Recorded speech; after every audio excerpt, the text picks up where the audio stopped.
नमस्कार विद्यार्थी मित्रांनो, स्वागत आहे. CMP certificate course in modern pharmacology or the फार्मॅकोथेरपेटिक्सचा सिलेबस आजच्या या व्हिडिओमध्ये बघणार आहोत. चॅनलला नवीन असाल तर चॅनलला काय करायचंय, सबस्क्राईब करून घ्यायचं, बेल आयकॉनला प्रेस करायचे आणि ज्यांना CCMPचा कोर्स जॉईन करायचा आहे त्यांनी खाली दिलेल्या नंबरवर जो स्क्रोल होत आहे त्या नंबरला काय करायचंय, मला व्हॉट्सअप करू शकता किंवा आपलं ॲप्लिकेशन आहे नितेश सर ते डाउनलोड करा. बघा विद्यार्थी मित्रांनो, BHMS साठी जो CCMP कोर्स आहे त्याच्यासाठी आपण व्हिडिओ सीरीज CMP कोर्समध्ये सिलेबस जो आहे, तो सिलेबस 3 हेडिंग्सच्या खाली डिव्हाईड आहे. नंबर 1 बघा तुम्हाला आहे तुमची थिअरी. थिअरी सिलेबस आहे थेरॅटिकल. देन तुम्हाला प्रॅक्टिकल आहे. कॉलेजमध्ये जो प्रॅक्टिकल होणार आहे तो प्रॅक्टिकल आहे. त्याच्यानंतर तुम्हाला तुमचा एक्झामिनेशन पॅटर्न 3 हेडिंग खाली आपण डिव्हाईड करू. आजच्या या व्हिडिओमध्ये आपण थिअरी आणि प्रॅक्टिकल कशा पद्धतीचं आहे, ओके, त्यावरती फोकस करणार आहोत. आणि नंतर तुम्हाला एक्झाम पॅटर्न जो आहे, पेपर पॅटर्नमध्ये कशा पद्धतीने long question, short questions, MCQ कसं डिव्हिजन असणार आहे, किती मार्कला काय असणार आहे, हे थर्ड व्हिडिओमध्ये आपण घेऊया. व्हिडिओ लेंदी होऊ नये म्हणून आपला प्रयत्न चालू आहे. छोटे व्हिडिओ बघायला इंटरेस्ट आणि मजा जास्त येते. तर चला चालू करूया मग. बघा थिअरीच्या सिलेबसमध्ये या ठिकाणी काय मेन्शन केलेलं आहे, बघा तर थिअरीच्या सिलेबसमध्ये एक एक बेसिक महत्वाचे पॉईंट आपण पुढे परत जाऊया. थिअरी सिलेबसमध्ये तुम्ही बघू शकता, मागचा व्हिडिओ तुम्ही बघितला असेल, नसेल बघितला तर डिस्क्रिप्शन त्याची लिंक देतो तुम्हाला मी. तो पण इंट्रोडक्शनचा जो व्हिडिओ तो पण बघून घ्या. बघा याच्यामध्ये pharmacology foundation to the practice हा पार्ट ह्याच्यामध्ये दिलेला आहे. Then introduction to the elementary pharmacotherapeutic concept. Pharmacotherapeutics म्हणजे काय, त्याचा बेसिक कन्सेप्ट काय, डेफिनेशन आहे, nature, sources of drug, okay, animal sources असतील, सिंथेटिक्स असतील, ते डिफरंट सोर्सेस जे आहेत किंवा केमिकल सोर्सेस आहेत, वेगवेगळे सोर्सेस ऑफ ड्रग कोणते आहेत ते बघायचे. म्हणजे बेसिक इंट्रोडक्शनचा एक चॅप्टर आहे. 14 चॅप्टर आहेत सगळे टोटल आपल्याला सिलेबसमध्ये. पहिला इंट्रोडक्शन आहे, नंतर आहे जनरल फार्मॅकोलॉजी, इम्पॉर्टंट टॉपिक आहे. जनरल फार्मॅकोलॉजीमध्ये तुम्हाला absorption, distribution, excretion, elimination, okay, ADME, फार्मॅकोकायनेटिक, फार्मॅकोडायनॅमिक दोन्ही गोष्टी करायच्या. फार्मॅकोकायनेटिक अँड फार्मॅकोडायनॅमिक तुम्हाला गोष्टी करायच्या. म्हणजे ड्रग बॉडीमध्ये आल्यावर काय काय करतो आणि बॉडी ड्रग सोबत काय काय करते, ह्या दोन्ही गोष्टी त्याच्यामध्ये आपल्याला काय करायच्या, पूर्णपणे अभ्यास करायचे आहेत. त्याच्यामध्ये मग तुमचं मेकॅनिझम ऑफ ऍक्शन आहे, त्याच्यानंतर मोड ऑफ ऍक्शन आहे, ऍडव्हर्स रिॲक्शन आहे, हे सगळा पार्ट त्याच्यामध्ये. नंतर बघा तुम्हाला आहे ऑटोनॉमिक फार्मॅकोलॉजी. ANS जी सिस्टीम आहे, ANS सिस्टीमवरती ऍक्ट होणारे ड्रग्स बघायचे आपल्याला. त्याच्यामध्ये त्याचं जनरल कन्सिडरेशन, रिसेप्टार वगैरेचा कन्सेप्ट पण आपण तिथं बघूया, जेणेकरून ड्रग एक्सप्लेन किंवा मेकॅनिझम ऑफ ऍक्शन एक्सप्लेन व्हायला आपल्याला प्रचंड सोपं जाईल. त्यामुळे रिसेप्टार थिअरी आपल्याला समजली पाहिजे. Then adrenergic, cholinergic, agonist, antagonist, basic general terminology तुम्हाला माहित पाहिजे. अगोनिस्ट म्हणजे काय, अँटॅगोनिस्ट म्हणजे काय, पार्शियल अगोनिस्ट म्हणजे काय, इन्व्हर्स अगोनिस्ट म्हणजे काय, तर सगळे बेसिक जनरल टर्मिनॉलॉजी पण आपल्याला तिथं बघायचे आहेत. देन ॲड्रेनर्जिक अँटॅगोनिस्ट, अँटॅगोनिस्ट किंवा ब्लॉकर्स बघायचे. अँटीकोलिनर्जिक, अँटी मस्कॅरिनिक्स हे ड्रग बघायचे. ह्याचे receptor, mechanism of action, drug कोणते कोणते, ऍडव्हर्स इफेक्ट, ह्या सगळ्या गोष्टी ह्याच्यामध्ये आपल्याला अभ्यास करायचा आहे. CMPचा सिलेबस आहे हा BHMSच्या स्टुडंटसाठी, ओके, त्यांच्यासाठी आपण ही व्हिडिओ सिरीज चालू केलेली आहे. BHMSच्या स्टुडंटसाठी. जर तुमचे BHMS मित्र असतील, सगळ्या मित्रांना काय करायचे तुम्हाला ते शेअर करायचं आहे. BHMSचे मित्र असतील किंवा डॉक्टर्स असतील त्यांना तुम्हाला सगळ्यांना शेअर करायचे. पुढे बघा विद्यार्थी मित्रांनो, नंतर आहे कार्डिओव्हास्क्युलर सिस्टीम. त्यामध्ये drug affecting the coagulation and those acting on the kidney, हे ड्रग आपल्याला बघायचे. त्याच्यात जनरल ओव्हरव्ह्यू बघायचा आहे. तर किडनीवरती ऍक्ट होणारे म्हणजे अँटी हायपरटेन्सिव्ह थेरपी आहे, डायुरेटिक्स आहे, ACE इनिबिटर, अँजिओटेन्सिन कन्व्हर्टिंग एन्झाइम, त्याचे इनिबिटर्स बघायचे, ब्लॉकर्स बघायचे, सिम्पॅथोलायटिक्स, व्हॅसोडायलेटर्स बघायचे. जसं जसं सिलेबसमध्ये दिले त्याच अनुषंगाने आपण सगळा पोर्शन त्या ठिकाणी आहोत.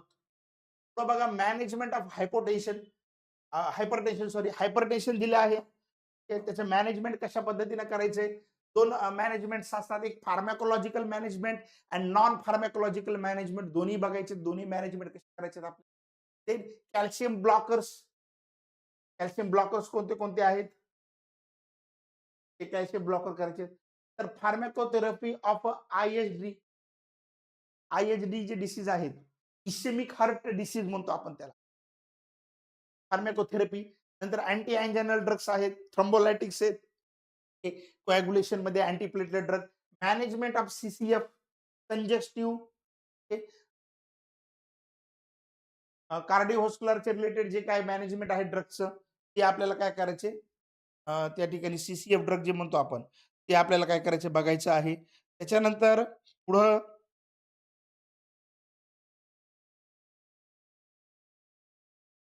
कंजेक्टिव्ह कार्डियाक फेल्युअर की हार्ट रिलेटेड म्हणूया आपण त्याला.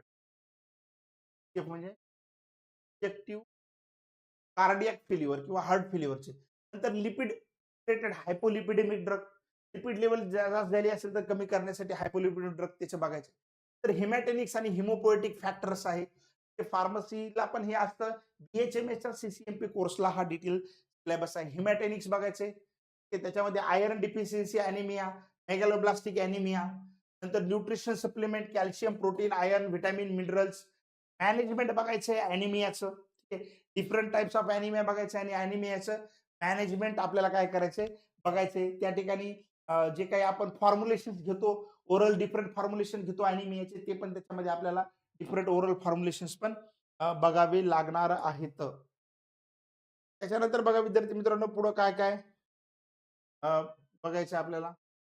पुढं आहे न्यूरोसायकॅट्रिक फार्मॅकोलॉजी. ते न्यूरोसायकॅट्रिक यांनी त्या सेंट्रल नर्वस सिस्टीमवर मेनली ऍक्ट होणारे जे ब्रेन वरती, सीएनएस वरती, ते ड्रग बघायचे. त्याच्यामध्ये इन्फ्लामेशन, पेन आणि अब्यूज सबस्टन्स सुद्धा बघायचे. ते काही नार्कोटिक सबस्टन्सेस आहेत, ते अब्यूज सबस्टन्सेस काही आहेत ते सुद्धा इन्क्लुडिंग आहेत. ते बघा, पहिल्यांदा जनरल कन्सिडरेशन मध्ये बेसिक सगळ्या गोष्टी आल्या. तर रिसेप्टर्स असतील, जनरल काय माहिती असेल ती. सेडेटिव्ह, हिप्नॉटिक्स बघायचे आपल्याला, झोप आणणारे जे ड्रग्स आहेत त्या संदर्भात. नंतर psychopharmacology, anti anxiety, anti psychotic, anti depressant. Okay, mania वगैरे डिप्रेशन मध्ये जे ड्रग्स यूज करतो. अँटी इपिलेप्टिक, इपिलेप्सी मध्ये जे ड्रग यूज होणार आहेत. अनाल्जेसिक, ओपिओइड आणि एनएसएआयडी बघायचे आपल्याला. नॉन स्टेरॉइडल अँटी इन्फ्लामेटरी जे ड्रग्स आहेत, ठीक आहे. पेन साठी आपण मेनली यूज करतो, पेन रिलिव्हिंग ड्रग म्हणू, अँटीपायरेटिक म्हणू, ते पण अँटी इन्फ्लामेटरी पण कॅटेगरीचे ड्रग आहेत त्याच्या.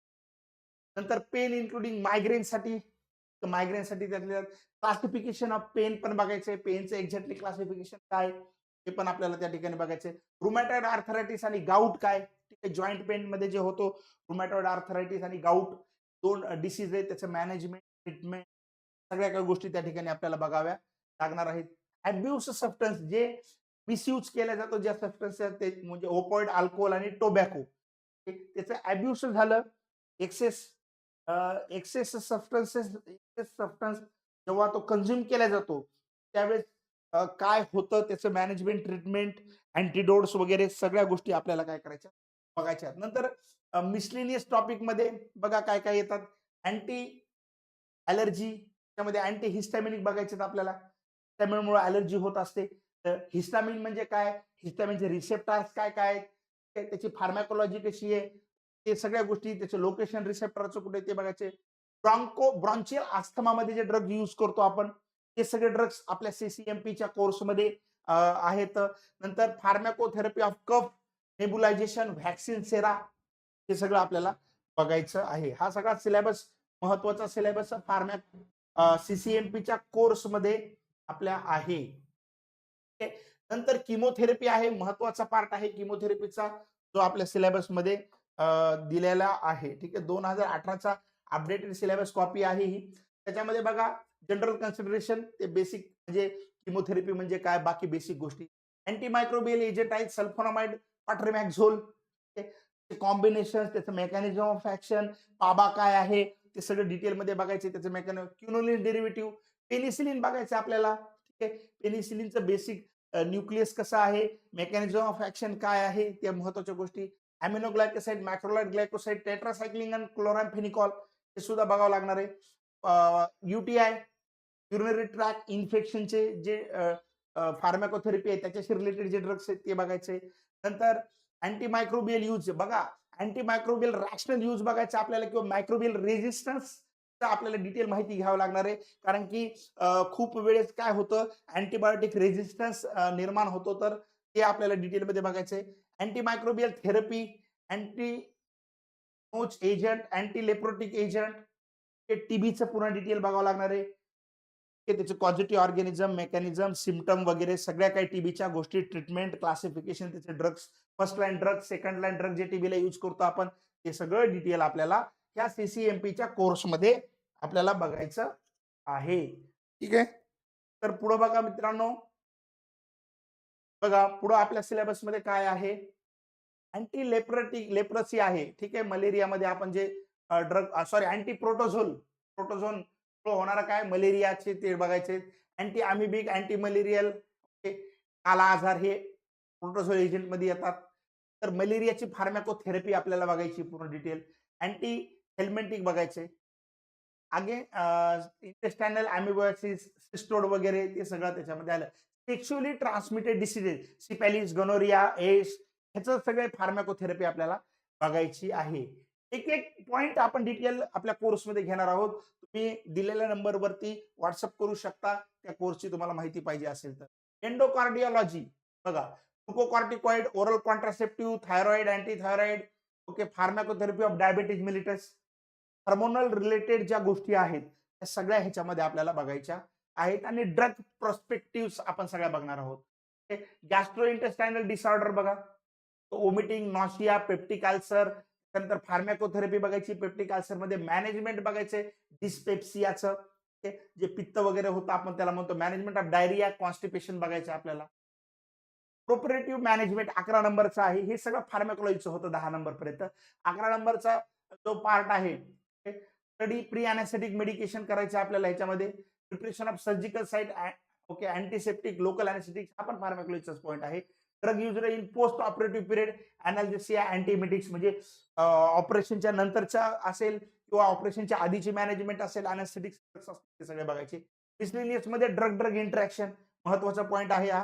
त्याच्यानंतर drug use as a extreme of age, pregnancy, organ dysfunctioning, म्हणजे एखादा ऑर्गन फेल्युअर झालेला असेल तर त्या सिच्युएशन मध्ये कोणते ड्रग यूज करायचे, प्रेग्नन्सीच्या सिच्युएशन मध्ये, लॅक्टेशनच्या सिच्युएशन, चाइल्ड मध्ये, ओके, डिफरंट सिच्युएशन मध्ये किंवा एजेस वेगवेगळे. स्नॅक बाईट डिटेल बघायचे, snake bite, mechanism of action, poison मध्ये कशा पद्धतीने पॉयझन ऍक्शन करतं, ड्रग ट्रीटमेंट काय अवेलेबल आहे काय नाही, ओपीपी असेल, बाईट्स असेल, तुमचं ऑर्गॅनोफॉस्फेट पॉयझनिंग असेल, विष वगैरे घेऊन बरेच जण स्वतःला संपवण्याचा प्रयत्न करतात, तर ते सुद्धा आपल्याला त्याची ट्रीटमेंट बघायची आहे. ओक्युलर फार्मॅकोलॉजी, डोळ्याच्या रिलेटेड जे आहे ते बघायचे. त्याच्यामध्ये तुमचं ग्लाउकोमा असेल, डिफरंट कॅटरॅक्ट असतील, मायोपिया असेल, ते सगळे आजार आले त्याच्यामध्ये. ओके, डर्मॅटो फार्मॅकोलॉजी म्हणजे स्किन रिलेटेड जे काही डिसीज आहेत ते फार्मॅकोलॉजी. रॅशनल फार्मॅकोथेरपेटिक्स हा पॉईंट दिला तेला नंबरचा, म्हणजे इथं प्रिस्क्रिप्शन रायटिंग तुम्हाला रॅशनल प्रिस्क्रिप्शन रायटिंग कशा पद्धतीने करायची आहे ते तुम्हाला इथं दिलेलं आहे. Prescription writing and drug concept, P drug concept काय आहे तो, national drug use, essential drug list जी गव्हर्नमेंट पब्लिश करतं, नॅशनल फार्मसी पॉलिसी अथॉरिटी जी आहे, एनपीपी डिपार्टमेंट ऑफ फार्मास्युटिक्स जे आहे, केमिकल अँड फर्टिलायझरच्या अंडर खाली ते काय करत असतं, नॅशनल ड्रग लिस्ट पब्लिश करत असतं किंवा डब्ल्यूएचओच्या स्टँडर्ड नुसार ते पब्लिश करतं. ड्रग लिस्ट काय आहे ते पण आपल्याला बघायचंय. National use of fixed drug combination, okay, FDC and generic drugs वगैरे हे पण त्याचा रॅशनल यूज, ओके, तो बघायचा आहे. Use and misuse of commonly used preparation, vitamin, antioxidant, enzyme, त्याचे युजेस आणि मिसयूज कशा पद्धतीने होऊ नये किंवा कसे लोक करतात, आपण नाही करायचंय, ते आपल्याला बघायचंय. त्याच्यानंतरचा तुमचा पॉइंट आहे सिलेबस कॉपीतला कम्युनिटी मेडिसिन. आता ह्याला मी सिलेबसला बुक्सचं एक सेपरेट व्हिडिओ बनवणार आहे की शॉर्ट जे पॉइंट्स दिलेले आहेत त्याच्यामध्ये कोणते बुक्स वापरायचे त्याचा एक अलग व्हिडिओ बनतो. फार्मॅकोलॉजीसाठी तुम्ही online only KD Tripathi use करू शकता, सगळ्यात बेस्ट बुक आहे. थोडंसं डिटेल आहे बट ते बुक्स होल अँड सोल आहे. एमबीबीएस वाले यूज करतात, फार्मसी वाले यूज करतात, बीएचएमएस वाले सुद्धा त्यांना यूज करणं गरजेचं आहे. सगळे लोक यूज करतात ना, आपण पण ते यूज करा. खूपच बेस्ट बुक आहे. लक्षात घ्या. कम्युनिटी मेडिसिनचा पॉइंट दिलेला आहे. फंडामेंटल कम्युनिटी मेडिसिन म्हणजे काय? Concept of health and disease. WHO जो मेन कन्सेप्ट दिलेला आहे. What do you mean by disease? What do you mean by health? तर फिजिकल हेल्थ, मेंटल हेल्थ, त्याचे काही इंडिकेटर्स असतील ते सगळे डिटेल बघायचे आपल्याला. प्रिन्सिपल ऑफ अ जनरल इपिडेमिओलॉजीचं प्रिन्सिपल बघायचंय. लेवल ऑफ प्रिव्हेन्शन, नॅचरल डिसीजचं बघायचंय. नॅशनल हेल्थ पॉलिसी, गव्हर्नमेंटचे सगळे प्रोग्राम, एसडीजी गोल बघायचे आपल्याला. सस्टेनेबल डेव्हलपमेंट गोल, एमडीजी गोल, एसडीजी गोल असतात, ते गोल्स पण बघायचे. हेल्थ केअर डिलिव्हरी सिस्टीम कशी आहे इंडियामध्ये. Okay, higher level to lower level, urban rural health care system कशी आहे ओव्हरऑल आपल्या देशातली, ती बघायची आपल्याला. नॅशनल इम्युनायझेशन शेड्यूल बघायचे. कोल्ड चेन व्हॅक्सिनेशन प्रोग्राम जो गव्हर्नमेंट देतो, तो व्हॅक्सिनेशन प्रोग्राम कसा आहे आणि कोल्ड चेन मॅनेजमेंटचं महत्व किती आहे त्याच्यामध्ये, ते पण आपल्याला बघायचं आहे.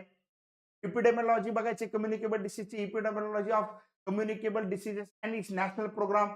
नंतर इपिडेमिओलॉजी ऑफ नॉन कम्युनिकेबल म्हणजे डिसीजचं टोटल क्लासिफिकेशन आणि त्याच्या इपिडेमिओलॉजी बघायचं. कॉजेस कशा पद्धतीने होत आहेत, सगळे डिटेल आपल्याला बघायचं आहे. न्यूट्रिशन, ओके, न्यूट्रिशनचे गव्हर्नमेंटचे प्रोग्राम कसे येतात. फॅमिली वेलफेअर, ओके, फॅमिली प्लॅनिंगचे गव्हर्नमेंटचे कसे प्रोग्राम आहे. डेमोग्राफी सायकल, त्याच्या ज्या फेजेस आहेत, डेमोग्राफी सायकलच्या डिफरंट फेजेस आपल्याला पूर्णपणे अभ्यास करणं गरजेचं आहे. एक ओव्हरऑल मी सांगतोय तुम्हाला, लक्षात घ्या काय काय सिलेबसमध्ये आहे.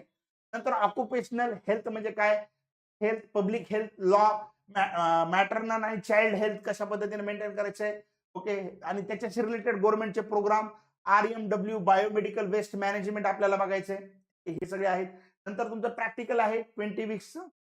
मेन थेरॉटिकल पार्ट आहे, जो तुम्हाला टफ वाटतोय. प्रॅक्टिकल तुमच्या कॉलेज लेवलला असतं. बऱ्यापैकी ते तुम्हाला इझी आणि लगेच लक्षात येईल एवढं हार्ड नसतं.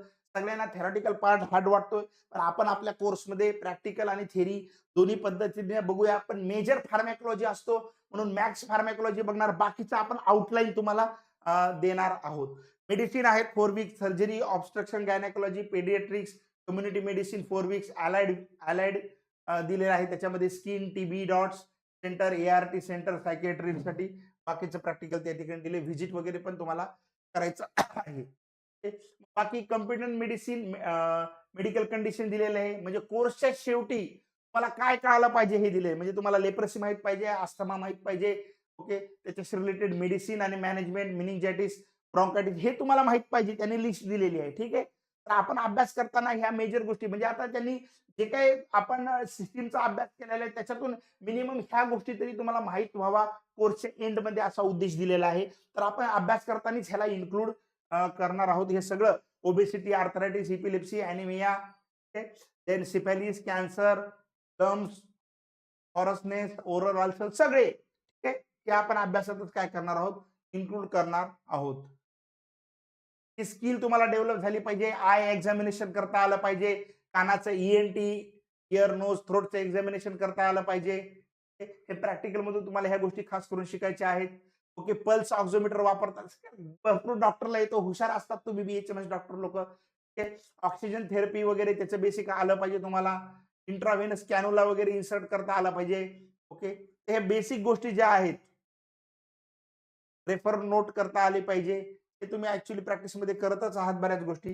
ह्या at the end of course ह्या गोष्टी तुम्हाला समजल्या पाहिजे. चिल्ड्रन आणि हेल्थ केअरमध्ये त्याच्याशी काही डिसीज आहेत त्याच्याशी रिलेटेड हे सगळे तुम्हाला माहीत झाले पाहिजेत.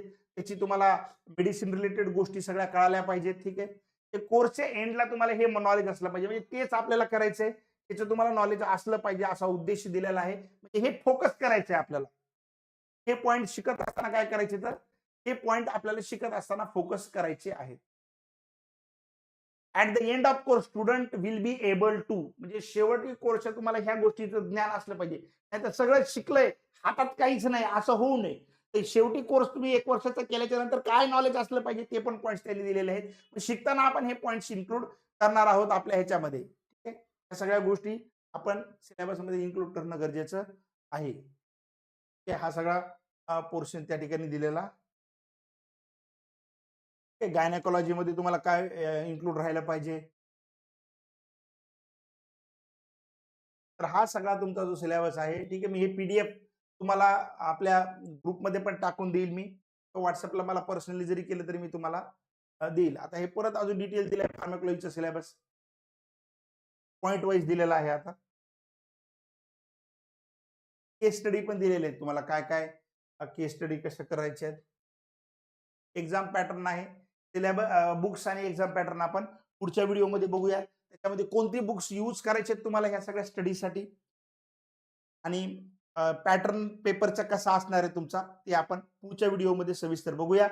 जास्तीत जास्त मित्रांना शेअर करा. सगळ्या तुमच्या ग्रुपवरती शेअर करा. सगळ्यांना त्याचा फायदा झाला पाहिजे. धन्यवाद.